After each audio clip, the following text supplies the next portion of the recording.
So the topic for today was England's Glorious Revolution and the Rights of Englishmen, 1689. And we definitely moved into a philosophical realm, which I'm always cool with. I enjoy being in a philosophical realm, and I hope you did too. And there's 4 items I hope you exited class knowing: the Glorious Revolution, the Divine Right of Kings, John Locke and Natural Rights, and how North America responded to this change. And I started class, like I said, some philosophical questions, and I posed the question to the group: what rights do we all possess as human beings? What would you change about things at different scales? Like, what would you change about Clarenceville? What would you change about Michigan? What would you change about the United States? What should be done if people are deprived of their rights? And question 4, what are the origins of rights? Where do rights come from? And after the discussion, I'm doing a little bit of prediction here, but these are the common answers that I get normally. So in terms of the question for number 1, okay, what rights do we possess as human beings? Freedom is usually the most common answer. It's a little bit ambiguous. I don't know how you define freedom versus how I define freedom and the kid next to you defines freedom. But a lot of times people say, hey, just leave me alone. Just let me do my own thing. Get out of my way, okay? Just government, stay out of my way. And a lot of people allude to the protections and rights in our Bill of Rights, you know, the freedom to worship, the freedom of speech, the freedom of due process, the freedom to bear arms. All good answers. And, you know, I'm dealing with an American classroom. They're going to embrace their American freedoms, which is cool. That's a positive thing. Now, in terms of the question, what would you change about Clarenceville? Dress code is the most common answer, especially my female students. And a lot of times people say we want more options and individualization, you know, in the classes we take. I don't want to take these classes. I want to take this class. I want an elective that's not offered, that sort of thing. More rules and student behavior. In Michigan, roads, because our roads are terrible, how much everything costs. That's a very common answer, you know, insurance and that sort of thing. And then when you talk about the scale of the United States, the controversial topics come up. You know, we need a change in our gun laws, or how people are taxed, or where our funding goes, and how we can eliminate divisions and social problems and cultural problems. So we have 3 different scales. However, what I'm alluding to in this question, changing things. Revolution. Revolution's fairly simple. Just out with the old way, in with something new. And at this point in history, revolution is brewing. It's in the air. It's about to get really big in the 18th century, but those seeds are being planted for question number 2. Now, question 3, what should be done if people are deprived of their rights? Fight back oftentimes. Non-violently is the most common answer, thank goodness. Legal challenges, get the lawyers involved.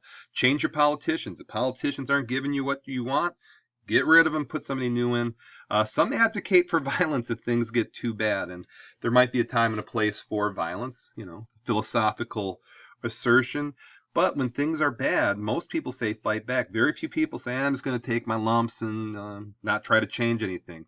Now, in terms of origins of rights, some people say it's God. They say it's the Bible. However, in this nation, we separate church and state. Our laws are not predicated on the Bible. And if you say God, okay, here's the logical question: which God? Which vision of God? Which version of religion? So God is a common answer. The Constitution is a little more true to the point, our Constitution being the origin of our laws. But then you have to ask yourself, what is the origin of the Constitution? If people say human rights, every human being is born with certain rights. That's a lovely assertion, but what's the origin of that? Where does that come from?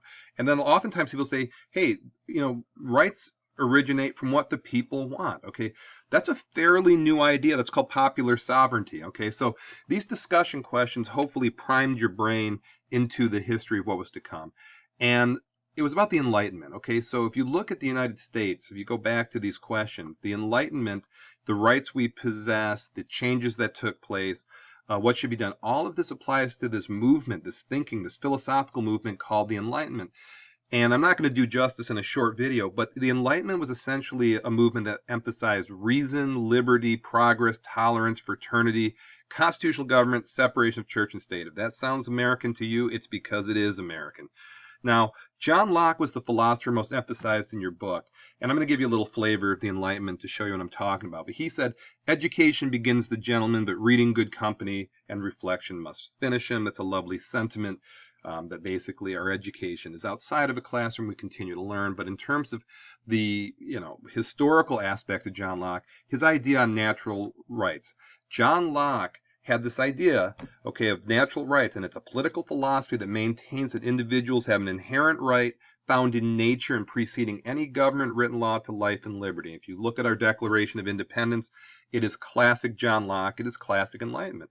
We hold these truths to be self-evident, that all men are created equal, that they are endowed by their Creator with certain inalienable rights. Among these are life, liberty, and the pursuit of happiness. Jefferson in our Declaration of Independence. So if you look at the American story, it's predicated on Enlightenment thinking. And if you look at some of these other Enlightenment philosophers, be not astonished at new ideas, for it is well known to you that a thing does not therefore cease to be true because it's not accepted by many. Just because it's popular doesn't mean it's good.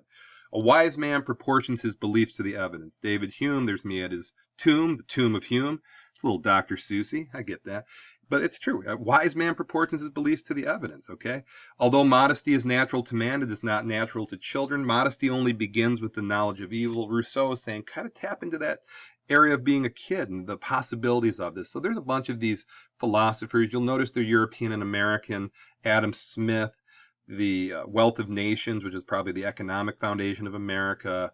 Okay, Voltaire, Wollstonecraft, Jefferson, just mentioned him. Okay, von Goethe. I'm not getting into huge details here. This is not philosophy class. However, if you take these Enlightenment philosophers, again, how does it apply to today? Reason. I think all of you would consider yourself reasonable people, or trying to become more reasonable. Liberty, freedom, progress, better yourself, better your world, improve yourself, improve the human condition, improve your community. Tolerance, be open-minded, be cool with other people. Fraternity, hey, we're all in this together. Let's work together. Let's work together. Constitutional government, that there should be a piece of paper that we all follow. That's fair. We all follow the same rules. It's constitutional government. And, the secular functions of government should be separate from the religion. Okay, religion should not creep into government. We don't want theocracies and this sort of thing. Okay, so that's Enlightenment in a nutshell. Now, I want you to juxtapose this with the way they used to do things, the divine right of kings. Now, monarchs of Europe, they ran the show. Why did they run the show? Because God said so. They had the power of God. They could do anything they want, absolute power. Now, obviously, to modern ears, this is pretty objectionable. We don't think that way. But that was the way they were doing business for a very, very long time. So Enlightenment was a revolution. It was a change in the old way of thinking, of that divine right of kings and absolutism, which I think modern people would say is a bad thing. I don't have too many kids saying, yay, we need to get back to divine right of kings and absolutism. That sounds like a lot of fun. It wasn't, by the way, okay? Now, in this example, or an example of this, was England's Glorious Revolution. And we're going to watch a video to get across this. But it was a bloodless revolt that occurred in England in 1688 when parliamentary leaders invited William of Orange, a Protestant, and his wife Mary, the daughter of King James II, to assume the English throne in place of King James II. And it created a new sense of rights on both sides of the ocean. Think of it as planting the seeds, okay, for revolution, for change. Let's bring Enlightenment into the mix, okay? And the way North America responded, it was a mixed reaction. And if you think about this, with any political change, there's winners and there's losers. Catholics and corporations on a simple level were the losers. Protestants in those established British communities were the winners. They became more secure, wealthier, they were doing their thing. And bigger point, if you think that divisions have been part of the American story the entire time, bear in mind, this is before America proper. This is before the Revolutionary War and all the stuff that made us a solidified nation. It's been part of the story the whole time, okay? So that was a little bit of an overview. Now, in terms of where the assignments are located, surprise, surprise, once again, I am going to Google Classroom. Going to Google Classroom. We are in APUSH. There's APUSH. Okay, this is class number 14. There you are, class number 14. So I'm going to ask you to do, you can see all the stuff here. These are the opening questions I alluded to in this video. Here's a PowerPoint if you need to use that.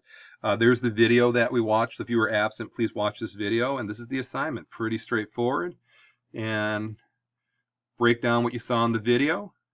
And then 2 questions in relation to this from your book. And just turn those in and we will call it a day. So as I exit this class, the Enlightenment was a positive, in my opinion, a positive philosophical change, a bit of a revolution, that people started thinking of their rights and where they originate, and people started moving more toward liberty and popular sovereignty and all those good things. So, Anyway, that is the class, and I appreciate you watching.